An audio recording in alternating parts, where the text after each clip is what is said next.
প্রতিদিনই মরে যাই, প্রতিদিনই আমাকে অনলাইনে মেরে ফেলে, আমার কবর পর্যন্ত খোঁড়াও, আমার জানাজা হয়, কত ছবি দেখি জীবনে। আরেক ছবি প্রপাগান্ডা কি? এত নোংরা রাজনীতি পৃথিবীতে আছে, এত নষ্ট রাজনীতি। রাত 2টায় একজন সাংবাদিক ফোন করে, আপনি কি সুস্থ আছেন? ওয়াই? আমরা তো শুনতে পাচ্ছি আপনি হসপিটালে অসুস্থ। বাংলাদেশের সিনেমা ইন্ডাস্ট্রি নিয়ে আপনার কি ভাবনা এবং দেশের সিনেমাকে আপনার দেখা হয় কিনা? দেখুন,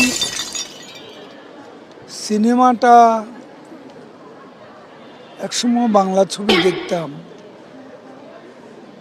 আমাদের দেশে সুতরাং পর্যন্ত দেখেছি, তারপরে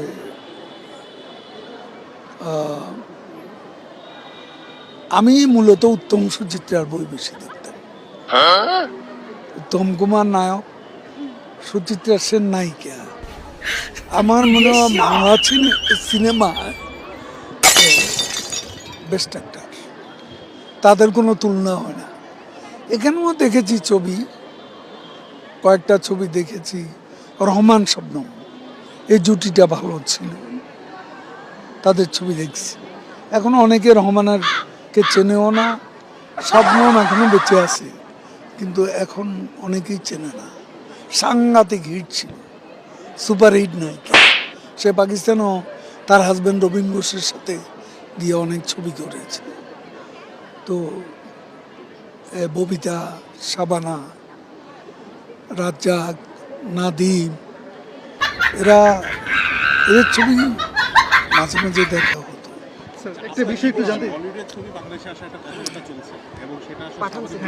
আমার মনে হয় এটা ভালো, দেয়া নেয়া, এতে আমরা আরো সমৃদ্ধ হব। দেয়া নেয়া এক্সচেঞ্জে আমরা আরো সমৃদ্ধ হব। তিনি আমাকে অনলাইনে মেরে ফেলে, আমার কবর পর্যন্ত খোঁড়াও, আমার জানাজা হয়, কত ছবি দেখি জীবনে। আরেক ছবি প্রপাগান্ডা কি? এত নোংরা রাজনীতি পৃথিবীতে